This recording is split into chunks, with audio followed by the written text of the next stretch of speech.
Fala, pessoal! O Internacional está numa situação bastante complicada na Sul-Americana. O Inter tem somente 2 pontos. Empatou em 0-0 na estreia contra o Belgrano fora de casa, empatou em 0-0 em casa contra o Tomayapo.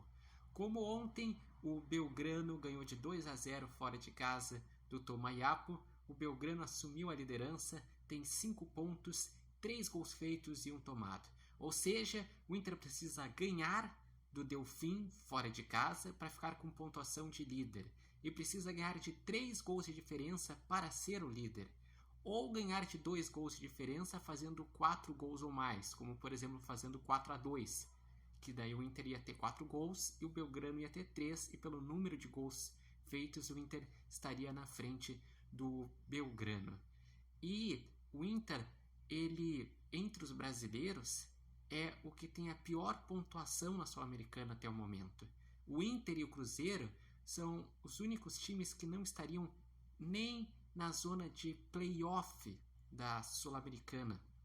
Então, o Inter precisa dar uma resposta, não só pela tabela, mas pelos 2 jogos vergonhosos que o Inter fez nas 2 primeiras rodadas, a falta de futebol que o Inter teve nas 2 primeiras rodadas. E o Inter que está num grupo acessível. Então o Inter tem que se classificar e tem que se classificar em primeiro lugar.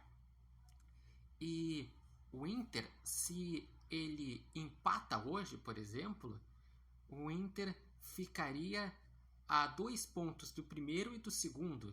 Ou seja, a situação ia ficar ruim. Não ia ficar irreversível de o Inter não pode ainda se classificar e se classificar até em primeiro. Mas ia ficar ruim a situação. E se o Inter inventa de perder do Delfim, basicamente a chance de liderança vai pela janela. Porque o Delfim chegaria a 7 pontos, o Inter ia parar em 2 pontos e o Inter ia ter que tirar uma distância de 5 pontos em 3 jogos. Então perder de forma nenhuma. O Internacional, que tem desfalque sim, o Inter segue sem Alan Patrick, Arangues, Valência, Wanderson, Fernando, mais ainda o Alaio e o Johan, mas tem que dar resposta. O Inter fez contratações justamente para ter um elenco cheio de opções e que seja competitivo, independente de qual competição estiver jogando, independente se tiver desfalques ou não. E esse jogo realmente é um jogo que vai ser difícil as pessoas acompanharem devido ao horário. Esse horário se deve à questão de que no Equador o fuso horário é diferente. No Equador o jogo começa às 9 horas, mas no Brasil o jogo começa às 11, então significa que o jogo vai terminar 1 da manhã. E eu vejo da seguinte forma: o Inter, nas últimas partidas, vem evoluindo o futebol.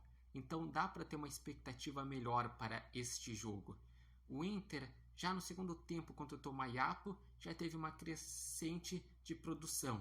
Criou várias chances. Estava na bagunça, mas criou várias chances. O Inter contra o Bahia conseguiu o resultado. Não fez um grande futebol. O Inter contra o Palmeiras teve um jogo inteligente. E o Inter contra o Atlético Paranaense, o Inter teve uma atuação muito boa, mas faltou a efetividade. Então hoje, os atacantes, os meio-campistas, têm que estar com o pé afiado, fazerem os gols, não desperdiçarem um caminhão de chances, para conseguir finalmente o Inter fazer seu primeiro gol na Sul-Americana, finalmente o Inter ter sua primeira vitória e finalmente poder olhar a Sul-Americana com mais tranquilidade. Lembrando que o Inter nesse grupo ainda vai enfrentar na próxima rodada o Tomayapo fora de casa. Lembrando que tanto o Belgrano como o Delfim ganharam de 2-0 fora de casa do Tomayapo. E nas últimas rodadas o Inter enfrenta o Delfim e o Belgrano em casa. Então tem sim condições de se classificar, mas tem que acordar para a competição agora. Tem que o resultado vir agora. Acredito num jogo duro, mas o Internacional, se souber competir, pode sair hoje com um bom resultado lá do Equador em Manta contra o Delfim. Não se esquecendo que esse vídeo tem oferecimento da Barbearia Independência e da Nova Marca. E vocês podem acompanhar meus conteúdos no meu TikTok, no meu Instagram, por Repórter Matheus Wolff, e o meu canal do YouTube, Repórter Matheus Wolff.